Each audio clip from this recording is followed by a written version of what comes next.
They went into the Appalachian Mountains to film a forgotten village. But what they brought back was never supposed to exist. No bodies were found. No clear escape route. Just a single camera, with footage that keeps changing every time it's watched. And in the final recording, the village is no longer abandoned. It's waiting. Deep within the endless stretches of the Appalachian Mountains, there are places that seem untouched by time. Places where the forest grows too thick, the fog settles too low, and the silence feels heavier than it should. Among locals who have lived near these mountains for generations, stories are often passed down in hushed tones. One such story is about a village called Chestnut Hill. Officially, it never existed. There are no records in state archives, no census data, no maps marking its location. Yet, for those who claim to know, Chestnut Hill was once a small, quiet settlement built in the late 1800s. A place where families lived simple lives, farming, logging, and surviving the harsh winters together. And then in the winter of 1936 it vanished. Not abandoned, not destroyed, vanished. The story might have remained nothing more than folklore, if it weren't for Daniel Hayes, a young and determined documentary filmmaker known for chasing unsolved mysteries. Daniel wasn't interested in ghost stories for entertainment. He wanted answers, real ones. It all began when Daniel visited a remote town on the edge of the Appalachian region while working on a different project. One evening, at a nearly empty roadside diner, he met an elderly man named Walter Briggs, a retired forest ranger who had spent most of his life patrolling the nearby wilderness.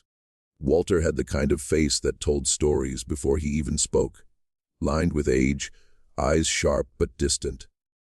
When Daniel casually mentioned he was looking for unusual local legends, Walter went quiet for a long moment. Then he said something that would change everything. "You ever hear of Chestnut Hill?" Daniel shook his head. Walter leaned in slightly, lowering his voice. "Good, most folks haven't, and it's better that way." But Daniel pressed on, curiosity growing stronger with every second. Slowly, Walter began to talk. He described a village deep in the mountains, far beyond any marked trails. According to him, older rangers had warned him about the area when he first started decades ago. They told him never to go looking for it. Not because it was dangerous in the usual sense, but because something about it wasn't right. The forest there don't behave normal. Walter said, "Paths disappear, sounds don't travel right, and if you go too far..." He paused. "Sometimes you don't come back." Daniel listened carefully, his mind already racing with possibilities. Urban legend. Lost settlement. Something more. What happened to the people? Daniel asked. Walter's expression darkened. "They say one winter night, the whole village just went silent. No smoke from chimneys, no lights. When folks from nearby areas went to check, they found nothing. No bodies, no signs of struggle, just empty houses." Daniel felt a chill run down his spine, but it wasn't fear. It was excitement, a mystery untouched, a story waiting to be told. Within weeks, Daniel assembled a small but experienced crew. 2 camera operators, a sound technician, and a researcher named Lisa who specialized in historical records. They gathered equipment, supplies, and everything they needed to document what they believed could be their biggest project yet. Despite Walter's warnings, Daniel invited him to join as a guide. Walter refused immediately. "I told you what I know," he said firmly. "That place ain't meant to be found again."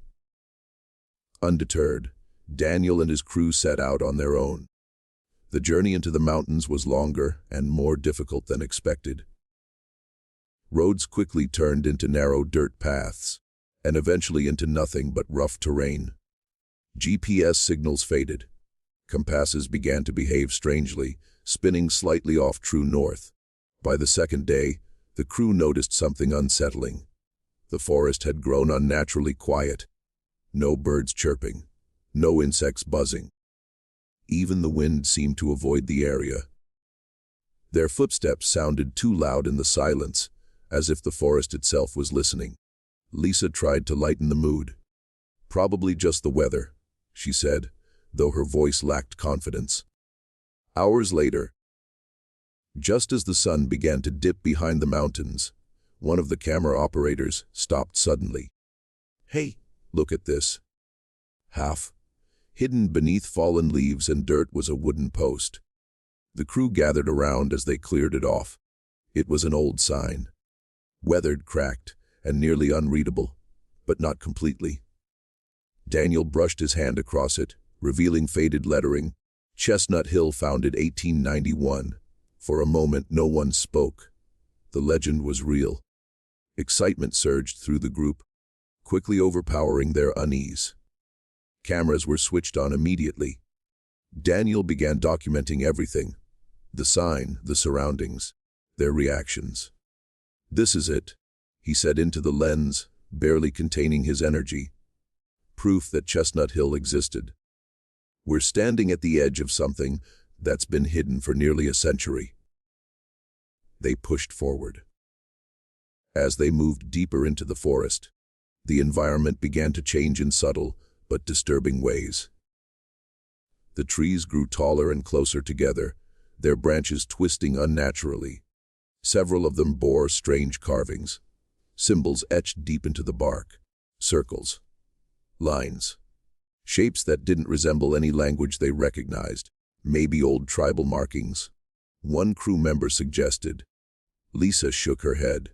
"No, these are too recent, and too deliberate." The deeper they went, the heavier the air felt. Then, without warning, the trees began to thin. And there it was. Chestnut Hill. The remains of a forgotten village stood before them. Collapsed wooden houses, rusted farming tools scattered across the ground, broken fences overtaken by weeds. Everything was frozen in time, as if the villagers had simply walked away and never returned.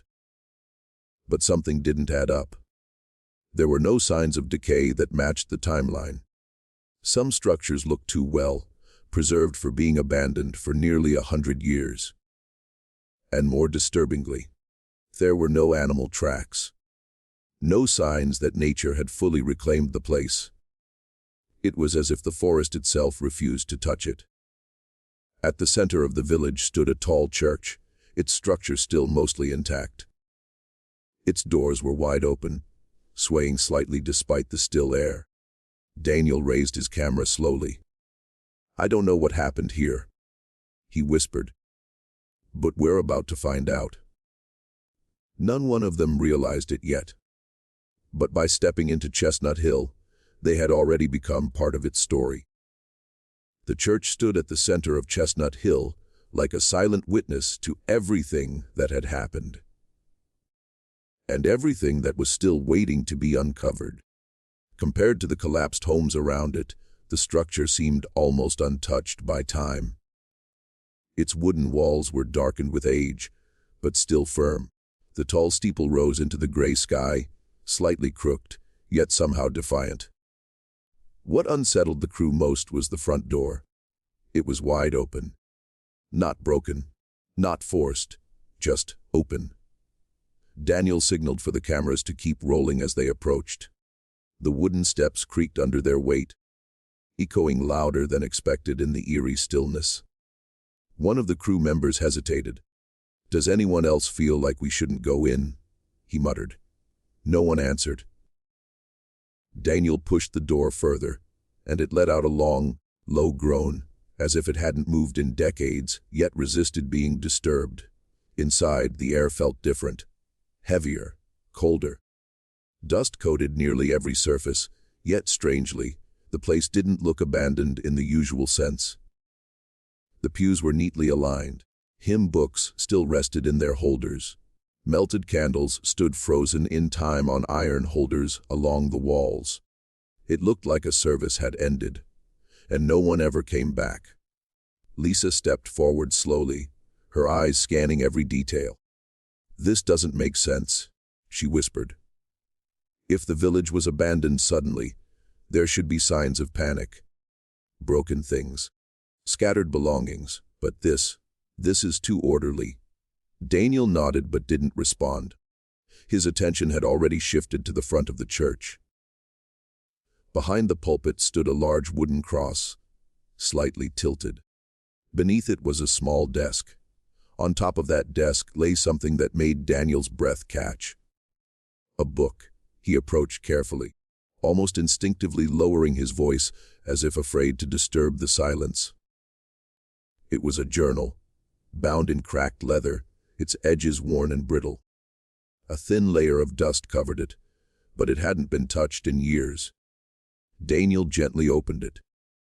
The pages were filled with handwritten entries, ink faded but still readable. At the top of the first page, a name was written, Pastor Elijah Moore. Jackpot, Daniel whispered to the camera. He began reading aloud. At first, Chestnut Hill was blessed. The harvest was strong, the winters kind, and our people faithful. The early entries painted a peaceful picture. A small, tight, knit community living in harmony. Families attended church regularly. Children played in the fields. Life was simple, but content. But as Daniel flipped through the pages, the tone began to shift. Strange sounds have been reported in the woods at night. Some claim to hear voices calling from beyond the tree line. The crew exchanged uneasy glances. Daniel continued, "I dismissed these claims as fear or imagination. But tonight I heard it myself." The handwriting grew slightly less steady. A voice, faint but clear. It spoke my name. A sudden creak echoed from somewhere inside the church. Everyone froze. Probably the wood settling. One of the crew members said quickly, though no one looked convinced. Daniel turned another page. Children have begun speaking of a tall man who stands between the trees. They say he has no face, yet watches them. Lisa stepped closer, her voice barely above a whisper. "That's not normal folklore. That's something else." Daniel kept reading, his voice tightening. 3 villagers are missing. No tracks. No signs. They simply vanished. We organized a search, but the forest grows confusing. Paths change. Landmarks disappear. The crew shifted uncomfortably. Outside, the light had dimmed, though it was still early afternoon. Another page. "We should not have dug." Daniel paused. "What does that mean?" one of the cameramen asked. He flipped back a few pages, scanning quickly until he found the entry. "A pit has been discovered beneath the church grounds during expansion work. The men believe it to be an old natural cavern. But there are markings on the walls, symbols I do not recognize. I have ordered it sealed." Daniel's heart began to race. He read the next line slowly. They opened it again. Silence filled the church. The next few pages were filled with frantic writing. "Something is wrong. The animals refuse to come near the church. Even the dogs whine and pull away. More have gone missing. They say it comes at night." Then, the final entry. The handwriting was barely readable, as if written in extreme fear. "It is not from here. It does not belong to this world. We were blind to open the ground. It lives beneath us, and now it knows us." The page ended abruptly. No date, no signature, just a long, jagged line scratched across the bottom. No one spoke for several seconds. Then, from behind the church, a voice called out, "Daniel, you need to see this." It was one of the crew members who had been checking the back rooms. They rushed toward the voice, moving through a narrow hallway behind the pulpit. The air grew colder with each step. At the end of the hallway was a wooden door, slightly ajar, a staircase, leading down. The smell hit them first. Rotten, damp, heavy. Daniel covered his nose, gesturing for the camera to follow. "Keep rolling," he whispered. The stairs creaked loudly as they descended. The darkness below seemed thicker than it should be, swallowing the light from their flashlights. At the bottom, they found themselves in a small basement room. But it wasn't empty. The ground had been broken open. Wooden boards lay scattered around a large, jagged hole in the floor. And from that hole a faint, low sound echoed upward. Not wind, not water, something else, something breathing. Lisa stepped back immediately. No, no, we shouldn't be down here. But Daniel couldn't look away. He slowly stepped closer to the edge of the pit, raising his camera. The darkness inside seemed endless, as if it didn't lead underground, but somewhere far deeper. Then, from within the blackness, something shifted. Daniel stumbled back. "Did you see that?" he whispered. No one answered, because they all had, and in that moment they realized. Whatever had been buried beneath Chestnut Hill was no longer asleep. For several long seconds, no one moved. The basement of the church felt suffocating, as if the air itself had thickened around them. The faint, unnatural sound rising from the pit seemed to pulse. Slow, heavy, almost like a heartbeat echoing through the ground. Daniel tightened his grip on the camera. His instincts screamed at him to leave, to get out of that place immediately. But something stronger held him there. Curiosity. Did you see that movement?" One of the crew members whispered. No one wanted to answer, because they all had.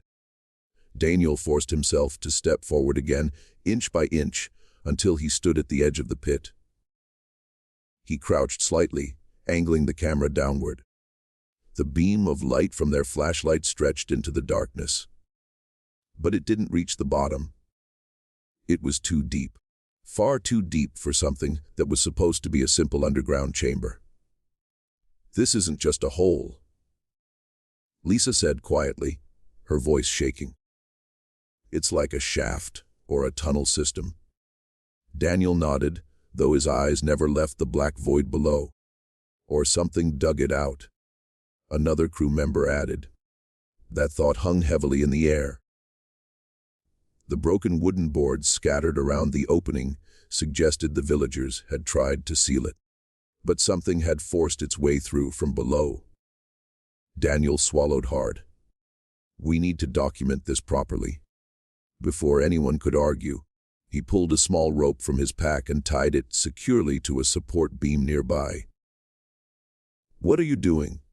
Lisa asked sharply. "I'm not going down far," Daniel replied. "Just enough to see what's there." "That's a terrible idea."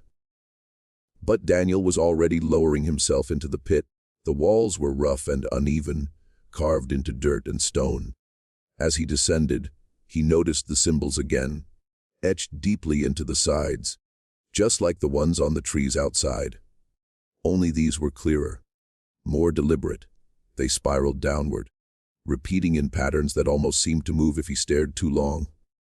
"Daniel, that's far enough," someone called from above.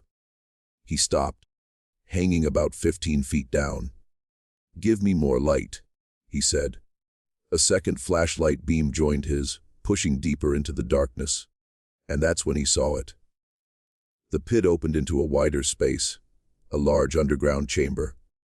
"Lower me a little more," he said, his voice barely steady. Slowly, carefully, they lowered him further until his feet touched solid ground. The smell hit him instantly. Rotten, thick, suffocating. "Daniel." Lisa's voice echoed faintly from above. "What do you see?" He didn't answer right away, because he wasn't ready to say it out loud. Bones. They were everywhere. Scattered across the ground, piled in corners, partially buried in dirt. Human bones. Skulls, ribs, entire skeletons twisted into unnatural positions. Some looked ancient, worn down by time. Others looked far too recent. "Oh my God," Daniel whispered. "Daniel, what is it?" Lisa called again, panic rising in her voice. It's a mass grave," he said finally. A stunned silence followed. "Get back up," Now, Lisa said firmly. But Daniel's attention had shifted again. In the center of the chamber stood something else. A structure. It looked like a crude altar, made from stacked stones and bones fused together with some dark, hardened substance. The same symbols were carved all over it. Deeper, more aggressive, as if whoever made them had been desperate or terrified. Daniel stepped closer, the camera shaking slightly in his hands.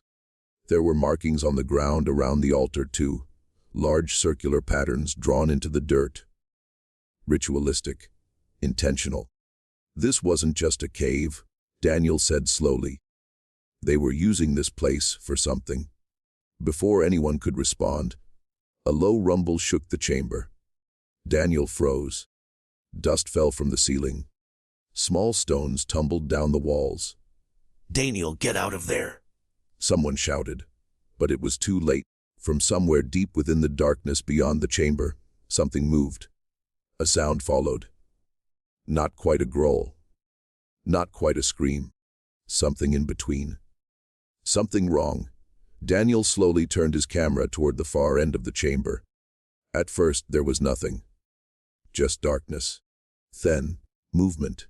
A shape, too large to be human. Too unnatural to be anything familiar. It shifted just beyond the edge of the light, as if avoiding it. Daniel's breath caught in his throat. "Do you see that?" he whispered.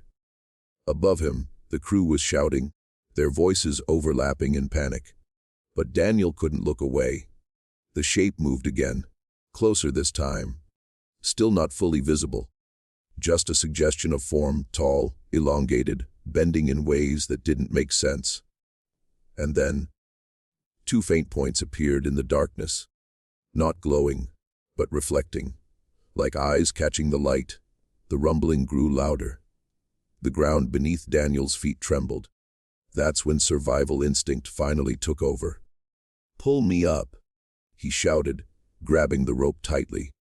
The crew didn't hesitate. They hauled him upward as fast as they could, the rope jerking violently as he climbed. Below him, the sound intensified, scraping, dragging. Something massive shifting against stone. Daniel didn't look down. He didn't want to see it again. As soon as he reached the top, they pulled him out and stumbled back from the pit. "What did you see?" Lisa demanded, her face pale. Daniel shook his head, breathless. "We need to leave. Right now." Another loud crack echoed from below. The wooden beams around the hole creaked under pressure. "It's coming up," one of the crew members whispered. That was enough. They ran. Up the stairs, through the narrow hallway, back into the main church. But when they reached the front doors, they stopped. Frozen. Because something was wrong. The doors were still there. But the outside was different. The village they had entered only hours ago had changed. The angle of the buildings. The position of the trees. Even the light in the sky felt wrong, dimmer somehow, like evening had fallen too quickly. "This isn't the same," Lisa said, her voice trembling. Daniel turned slowly, dread settling deep in his chest. Behind them, from somewhere beneath the church, that same unnatural sound echoed again. Closer this time. Much closer. And in that moment, one terrifying truth became clear. They hadn't just discovered Chestnut Hill's secret. They had disturbed it. For a long moment, no one moved. The church doors stood open, just as before. But what lay beyond them no longer felt like the same village they had walked into. The sky had dimmed unnaturally fast, shifting from pale gray to a dull, fading blue, as if evening had arrived hours too early. Shadows stretched too far across the ground, bending at strange angles that didn't match the position of the sun. This isn't right," Lisa whispered. Daniel stepped forward cautiously, his camera still rolling. "Maybe we're just disoriented," he said, though his voice lacked conviction. "We've been underground. It's messing with our sense of direction." But even as he said it, He didn't believe it. The layout of the village had changed. Houses that had been to the left now stood to the right.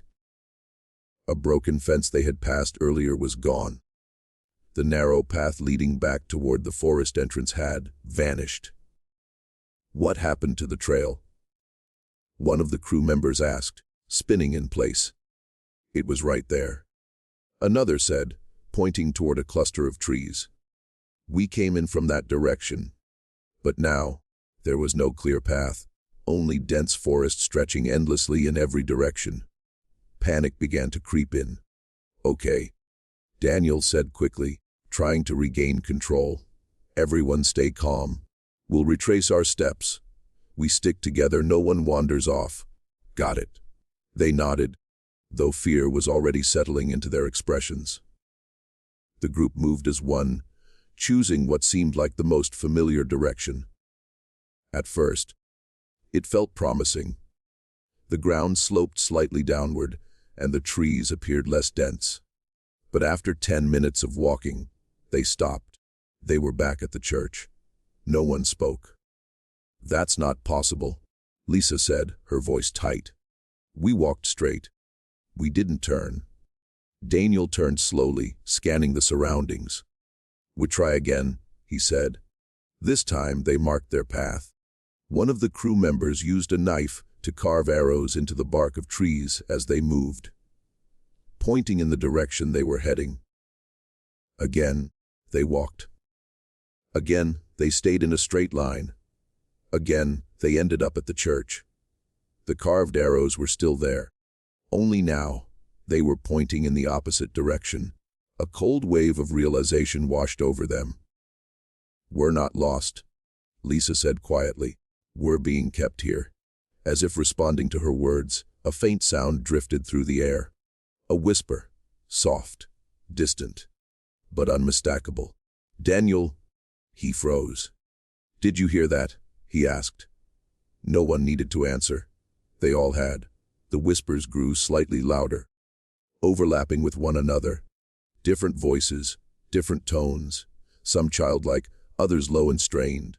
Come back. This way. Help us. They seemed to come from the forest. From all directions. Don't listen, Lisa said urgently. It's trying to confuse us. But the effect was already taking hold. One of the crew members, Mark, turned his head sharply toward the trees. That sounded like my sister, he said, his voice trembling. That's not possible, Daniel replied. But Mark wasn't listening anymore. She's calling me, he said, taking a step forward. Mark, stop, Lisa warned. I have to check. Before anyone could react, Mark broke into a run, disappearing into the forest. Mark, Daniel shouted, chasing after him. The others followed, crashing through branches and uneven ground. The whispers grew louder the deeper they went, almost guiding them forward. Then, silence, complete and sudden. They stopped. Mark, Daniel called out, breathing heavily. No response. Only the stillness of the forest, and then, faintly, a sound. Not a voice, a scream. It echoed briefly, cut off too quickly. Lisa covered her mouth. No. They searched the area frantically, but there was nothing. No footprints. No broken branches. No sign that Mark had ever been there. It was as if he had been erased. Daniel staggered back, his face pale. We need to get out of here, he said, his voice cracking. They turned, and there it was again. The church, right behind them. No matter where they went, it always led back. Night fell without warning. One moment, there was dim light filtering through the trees. The next, darkness, complete and suffocating. The crew huddled together inside the church, too afraid to stay outside. They lit what little equipment they had, flashlights, a small lantern, but the light felt weak against the overwhelming dark. The whispers returned, closer now. Not just outside, inside. Soft footsteps echoed across the wooden floor above them. Though no one was there. The benches creaked as if something unseen was moving between them. Lisa clutched Daniel's arm. "We're not alone." A sudden thud came from the far end of the church. Then another. Slow, heavy, deliberate. Something was inside with them. Daniel raised his camera, pointing it toward the darkness. "Stay close," he whispered. The footsteps stopped. For a moment, everything went still. Then, from the corner of the room, a shape began to form. At first, it looked like a shadow cast by their light, but it didn't move like a shadow. It stretched upward, growing taller than any normal human figure. Its edges flickered unnaturally, as if it couldn't fully exist in one form. Lisa gasped. That's what they were seeing. The tall man, the same figure described in the journal. It stood motionless at first. Then slowly, it tilted its head. As if observing them, Daniel's breath grew shallow. "Don't move," he whispered. But it was too late. The figure took a step forward. No sound, no footsteps, just a shift in position. And suddenly, it was closer, far too close. The lantern flickered violently. The whispers turned into a low, distorted hum. Daniel felt something brush past him, cold, unnatural. He spun around, but there was nothing there. When he turned back, the figure was gone. The church fell silent again. No footsteps, no whispers, just emptiness. For several seconds, no one dared to speak. Then Daniel slowly lowered the camera. "We're not getting out of this," he said quietly. Lisa looked at him, tears forming in her eyes. There has to be a way. But deep down, they both knew the truth. Chestnut Hill wasn't just a place. It was something else entirely. A prison, a living trap, and whatever was beneath it is hunting them. That night, Daniel sat alone near the altar, recording one final message. "If anyone finds this footage," he said, his voice hollow with exhaustion, "do not come here. This place, it changes things. It traps you. It learns you." He paused, glancing into the darkness behind him. "I don't think it lets anyone leave." As he spoke, the camera picked up something he didn't notice. Behind him, in the shadows, the tall figure appeared again, standing silently. Watching, waiting. The Appalachian case file was never meant to be public. Officially, there was no record of Daniel Hayes or his crew ever entering the restricted forest zone, where Chestnut Hill was rumored to exist. According to authorities, the team had simply gone missing during an independent documentary shoot. Search efforts were launched briefly, but after 2 weeks with no results, the case was quietly closed. No bodies were found. No campsite. No equipment. Nothing. At least, that's what the public was told. 3 months later, a forestry patrol unit discovered something unusual at the very edge of the mountain range, miles away from any known trail. A backpack. It was partially buried under leaves and mud, as if it had been there for some time. Inside, they found a few basic supplies: water bottles, a damaged flashlight, and most importantly, a camera. The device was scratched and dirt-covered, but still functional. Its battery, somehow, retained enough charge to power on. What it contained would never be officially released, but pieces of it found their way out. The footage began normally. Daniel and his crew documenting their journey, their excitement clear as they uncovered the existence of Chestnut Hill, the broken sign, the abandoned houses, the church. Then the tone shifted. The recordings from inside the church were unsettling but explainable. Fear, confusion, perhaps even paranoia. The discovery of the underground chamber, the bones, the symbols, disturbing, but not impossible. But after that, nothing made sense. Timestamps became inconsistent. Clips overlapped. Hours of footage appeared to be missing or replaced. In one segment, Daniel is seen speaking directly to the camera inside the church. He looks exhausted, pale, his voice unsteady. "We've tried to leave," he says. It won't let us. The paths keep changing. It's like the place is alive. Behind him, something moves. But when he turns, nothing is there. Another clip shows Lisa sitting in a corner, whispering to herself. They're not voices, she repeats over and over. They're memories. It's using memories. Then she suddenly looks up, directly into the camera. It knows us now. The screen cuts to static. As the footage continues, the crew members begin to disappear one by one. No clear cause. No visible attacker.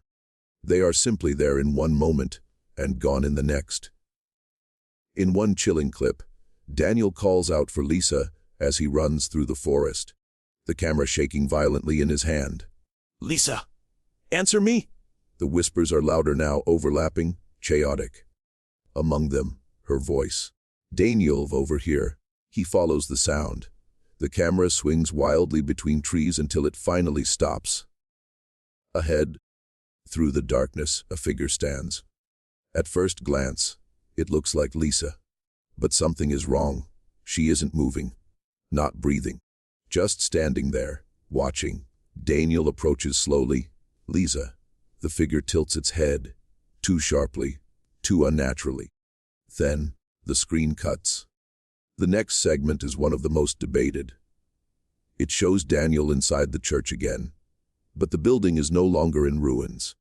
The walls are intact, the candles are lit, the air is warm, and the pews are filled with people, dozens of them. Men, women, children, all dressed in old-fashioned clothing, sitting silently, facing forward. None of them move. None of them blink. Daniel's breathing is rapid. This isn't real, he whispers. This isn't real. But the camera captures something undeniable. Every single person in the room slowly turns their head, at the exact same time, to look directly at him. The footage glitches, distorts, then cuts again.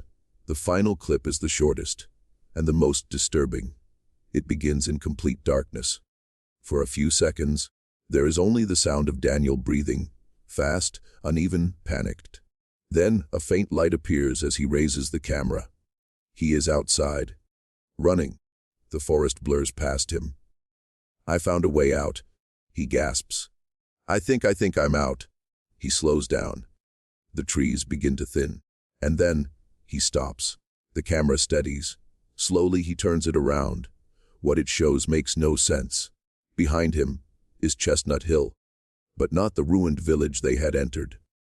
This version is whole, alive. Lights glow warmly from the windows of every house. Smoke rises from chimneys. The church stands tall and perfect at the center, and standing throughout the village are people. Dozens of them, perfectly still, watching, waiting. At the center near the church entrance stands a tall, dark figure. It is unlike anything else in the frame. Too tall, too still. Its form flickers slightly, as if struggling to remain solid. No face, no features, just a presence. Daniel's voice drops to a whisper. It's not letting me leave. The camera shakes as he steps backward. They're not trapped here. A pause. They are the village. The tall figure shifts, just slightly, and in that moment, every person in the village takes one step forward. At the same time, the screen distorts violently. A loud, unnatural sound fills the audio, like multiple voices speaking at once. Then, silence. The video ends. No final frame. No closing. Just darkness. The camera was found empty of any additional files. No trace of Daniel. No sign of the others. Authorities who reviewed the footage reportedly dismissed it as fabricated or psychological breakdown under stress. But those who have seen the leaked clips aren't convinced. Too many details don't add up. Too many moments feel real. Even now, hikers and locals in remote parts of the Appalachian Mountains report strange experiences. Unmarked trails that lead nowhere. Symbols carved into trees. Voices calling from the woods. And sometimes, late at night, a distant glow through the forest. a village where no village should be. Those who claim to have seen it all say the same thing. If you find Chestnut Hill, do not enter, because once it knows you're there, you don't just get lost, you become part of it.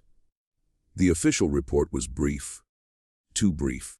Daniel Hayes and his documentary crew were listed as missing, presumed dead, after failing to return from a private filming expedition somewhere in the Appalachian region.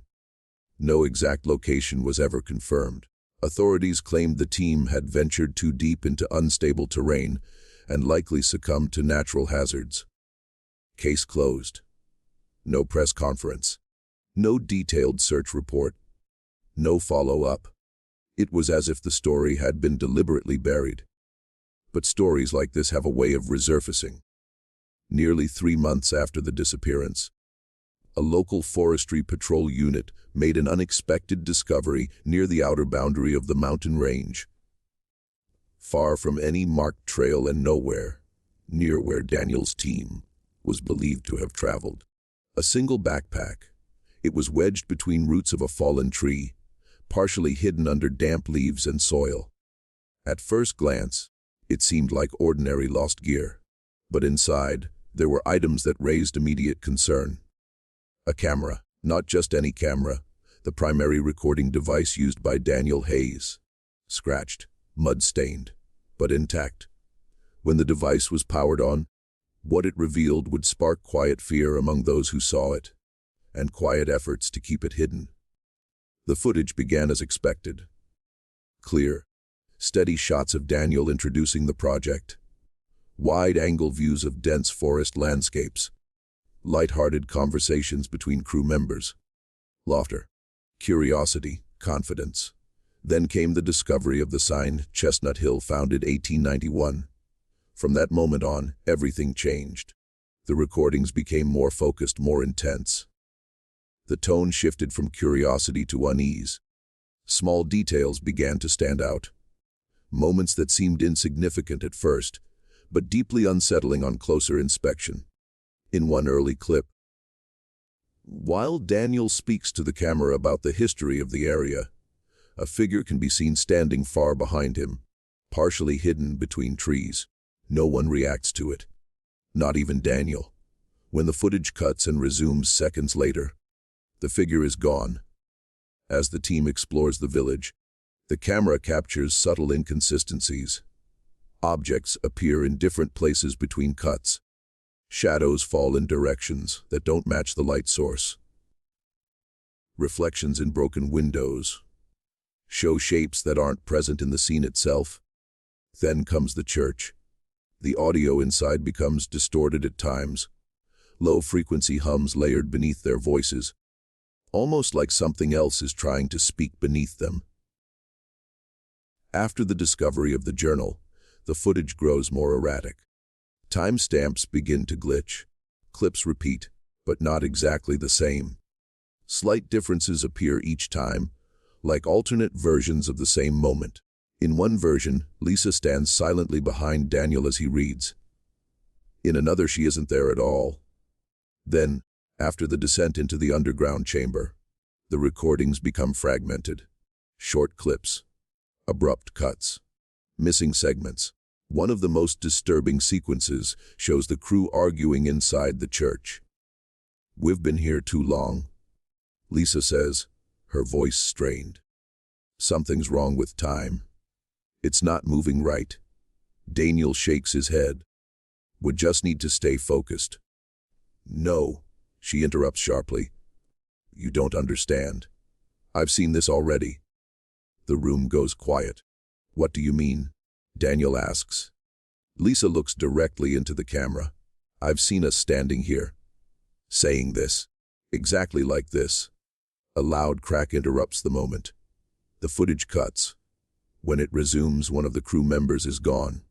No explanation. No mention. As if he was never there. From that point forward, the remaining footage feels unstable. Reality itself seems to break down. In one clip, Daniel is seen walking through the forest alone, calling out names. "Mark! Lisa! Anyone!" The camera pans left. The trees are dense. It pans right, the same trees, but arranged differently, as if the forest has shifted while he turned his head. Then, faintly, a voice answers. "Daniel." He freezes. "That's not possible," he whispers. The voice comes again, closer. "It's me. I'm here." It's Lisa's voice. Daniel follows it, his breathing uneven. The camera shakes violently as he moves faster, pushing through branches, until he stops. Ahead, a figure stands between two trees. It looks like Lisa. But something is wrong. She's too still. Her arms hang unnaturally at her sides. Her head is tilted at an impossible angle. "Lisa," Daniel says. The figure slowly straightens its head, then smiles. But the smile is too wide, too forced, too wrong. The screen cuts to black. The next clip is the most widely discussed among those who have seen the leaked footage. Daniel is back inside the church, but it is no longer abandoned. The building is fully restored. Clean walls, polished wood, candles burning brightly. The atmosphere is warm, alive. The pews are filled with people, dozens of them, all dressed in clothing from another time, early 1900s style. They sit perfectly still, facing forward. Daniel steps slowly down the aisle, his voice barely audible. "This isn't real, this can't be real." Then, without warning, every single person in the room turns their head, at the exact same time, toward him, toward the camera. Their faces are expressionless, eyes wide, unblinking. And then, in perfect unison, they stand. The footage distorts violently.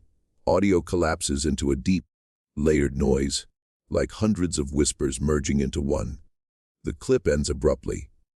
Only one final recording remains. It is shorter than the others, raw, unfiltered. Daniel is running. The camera bounces wildly, catching flashes of trees, ground, darkness. "I found the edge," he gasps. "I think I made it out." He slows. The forest begins to thin. For the first time, there is silence, no whispers, no movement. Daniel laughs nervously. I'm actually." He stops. Slowly, he turns the camera. Behind him, Chestnut Hill stands, but not in ruins. Alive, perfect. Lights glowing in every window, smoke rising into the night sky. Figures standing throughout the village, watching him, waiting, at the center. The tall figure, unchanged, unmoving. Daniel's voice drops to a whisper. "It followed me." The camera shakes. It doesn't stay there. The figure tilts its head, and in that moment, every figure in the village takes a step forward. Together, perfectly synchronized, Daniel stumbles back. They're not trapped. His voice breaks. They're part of it. The screen tears into static. The audio peaks into a deafening, layered chorus of voices, and then, nothing. The recording ends. No further files exist. No trace of Daniel Hayes was ever found. No remains. No evidence of escape. Only the camera, and the story it carried. To this day, officials deny the authenticity of the footage. They call it edited, fabricated, a hoax. But those who have studied it closely disagree, because some things in the video can't be explained. And sometimes, deep in the Appalachian wilderness, hikers report something strange. A distant glow between the trees. A quiet village where none should be. And if they listen closely, they hear it, a voice, calling their name, soft, patient, waiting.